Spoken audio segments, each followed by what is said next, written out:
WPL eliminator ಪಂದ್ಯದಲ್ಲಿ ಮೊದಲು DC ಟಾಸನ್ನು ಗೆದ್ದು ಬೌಲಿಂಗನ್ನು ಆಯ್ಕೆ ಮಾಡಿಕೊಳ್ಳುತ್ತೆ. ಗುಜರಾತ್ ಜೈಂಟ್ಸ್ ಪರವಾಗಿ ಓಪನರ್ಸ್ಗಳಾದ ಬೆತ್ ಮುನಿ ಮತ್ತು ಸೋಫಿ ಡಿವೈನ್ ಬರುತ್ತಾರೆ. ಸೋಫಿ ಡಿವೈನ್ ಬೇಗನೆ ಪೆವಿಲಿಯನ್ ಆಚೆಗೆ ಹೋದರೆ ಬೆತ್ ಮುನಿ ಏಕಾಂಗಿ ಹೋರಾಟವನ್ನು ಕೊಡುತ್ತಾರೆ. ಅನುಷ್ಕಾ ಶರ್ಮಾ ಬರುತ್ತಾರೆ, ಅವರು ಕೂಡ ಬೇಗನೆ ಪೆವಿಲಿಯನ್ ಆಚೆಗೆ ಹೋಗುತ್ತಾರೆ. ಅದಾದಮೇಲೆ ಬಂದಂಥ ಆಶ್ಲಿ ಗಾರ್ಡ್ನರ್ ಕ್ಯಾಪ್ಟನ್ ಬೇಗನೆ ಪೆವಿಲಿಯನ್ ಆಚೆಗೆ ಹೋಗುತ್ತಾರೆ. ಅದಾದಮೇಲೆ ಬರ್ತಾರೆ ಕನಿಕಾ ಅಹುಜಾ, ಅವರು ಕೂಡ ಬೇಗನೆ ಪೆವಿಲಿಯನ್ ಆಚೆಗೆ ಹೋಗ್ತಾರೆ. ಆದರೆ ಒಂದು ಬದಿಯಲ್ಲಿ ಬೆತ್ ಮುನಿ ಸಿಂಗಲ್ ಡಬಲ್ಲು ಅಪರೂಪಕ್ಕೆ ಒಂದೊಂದು ಬೌಂಡ್ರಿಗಳನ್ನು ಹೊಡೆಯುತ್ತಿದ್ದರು. ಅದಾದಮೇಲೆ ಬ್ಯಾಟಿಂಗಿಗೆ ಬರುತ್ತಾರೆ ಜಾರ್ಜ್ ವೆರಾಮ್. ಈ ಒಂದು ಪಾರ್ಟ್ನರ್ಶಿಪ್ಪು ಬೆಳೆದು 61 ರನ್ನಿಗೆ ಬರುತ್ತೆ. ಇದರಲ್ಲಿ ಬೆತ್ ಮುನಿ ಅರ್ಧಶತಕವನ್ನು ಪೂರೈಸುತ್ತಾರೆ. ಬೆತ್ ಮುನಿ ತನ್ನ ಇಡೀ ಸೀಸನ್ನಲ್ಲಿ 2ನೇ ಅರ್ಧಶತಕವನ್ನು ಪೂರೈಸುತ್ತಾರೆ. ಅದಾದಮೇಲೆ ಜಾರ್ಜ್ ವೆರಾಮ್ ವಿಕೆಟ್ ಕೂಡ ಹೋಗುತ್ತೆ. ಅದಾದಮೇಲೆ ಕಡೆಯಲ್ಲಿ ಕಾಶ್ಮಿ ಗೌತಮ್ ಅತ್ಯುತ್ತಮವಾಗಿ ಆಟವನ್ನು ಆಡುತ್ತಾರೆ. ಬೆತ್ ಮುನಿ ವಿಕೆಟ್ ಕೂಡ ಹೋಗಿರುತ್ತೆ. ಕಡೆಯಲ್ಲಿ ಅವರು 18 ರನ್ನನ್ನು ಪೇರಿಸುತ್ತಾರೆ. 168 ರನ್ನಿಗೆ 7 ವಿಕೆಟನ್ನು ಕಳೆದುಕೊಂಡು 169 ರನ್ DCಗೆ ಟಾರ್ಗೆಟ್ ಆಗಿರುತ್ತದೆ.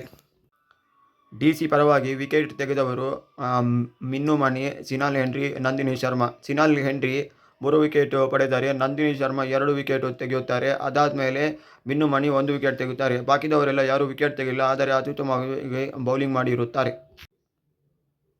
ಡೆಲ್ಲಿ ಕ್ಯಾಪಿಟಲ್ಸ್ ಪರವಾಗಿ ಓಪನರ್ಸ್ಗಳಾದ ಲಿಸನ್ ಲೀ ಮತ್ತು ಸಫಾಲಿ ವರ್ಮಾ ಓಪನಿಂಗಿಗೆ ಬರುತ್ತಾರೆ. ಲಿಸನ್ ಲೀ ಒಳ್ಳೆ ಆಟವನ್ನು ಆಡಿ ಬೌಂಡರಿ ಸಿಕ್ಸರ್ಗಳನ್ನು ಶುರುವಿನಲ್ಲಿ ಹೊಡೆಯುತ್ತಿರುತ್ತಾರೆ. 43 ರನ್ನಿಗೆ ಪೆವಿಲಿಯನ್ ಆಚೆಗೆ ಹೋಗುತ್ತಾರೆ. ಅತ್ಯುತ್ತಮವಾಗಿ ಆಟವನ್ನು ಆಡುತ್ತಾರೆ. ಸಿಕ್ಸರು ಬೌಂಡರಿಗಳನ್ನೆಲ್ಲ ಹೊಡೆದು ಪೆವಿಲಿಯನ್ ಆಚೆಗೆ ಹೋಗುತ್ತಾರೆ. ಅದಾದಮೇಲೆ ಬಂದಂಥ ಲಾರಾ ಉಲ್ವರ್ಟ್ ಮತ್ತು ಶಫಾಲಿ ವರ್ಮಾ ಕೂಡ ಅತ್ಯುತ್ತಮವಾಗಿ ಆಡುತ್ತಾರೆ.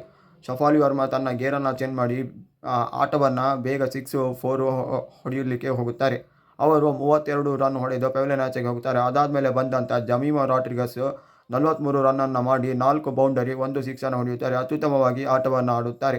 ಅದಾದಮೇಲೆ ಕಡೆಯಲ್ಲಿ ಮಾರಿಜನ್ ಕಾಪ್ ವಿನ್ನಿಂಗ್ ಶಾಟನ್ನು ಹೊಡೆದು DCಗೆ ಜಯವನ್ನು ಕೊಡುತ್ತಾರೆ.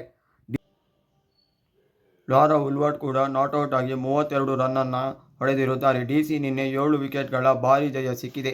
DC ಫೈನಲಿಗೆ ಆಯ್ಕೆಯಾಗಿದೆ. ಜಾರ್ಜ್ ವೆರಾಮ್ ಮತ್ತು ರಾಜೇಶ್ವರಿ ಗಾಯಕ್ವಾಡ್ ವಿಕೆಟ್ ತೆಗೆದಿರುತ್ತಾರೆ. ಜಾರ್ಜ್ ವೆರಾಮ್ 2 ವಿಕೆಟ್ ತೆಗೆದರೆ ರಾಜೇಶ್ವರಿ ಗಾಯಕ್ವಾಡ್ 1 ವಿಕೆಟ್ ತೆಗೆದಿರುತ್ತಾರೆ. ಬಾಕಿದವರೆಲ್ಲ ದುಬಾರಿಯಾಗಿರುತ್ತಾರೆ.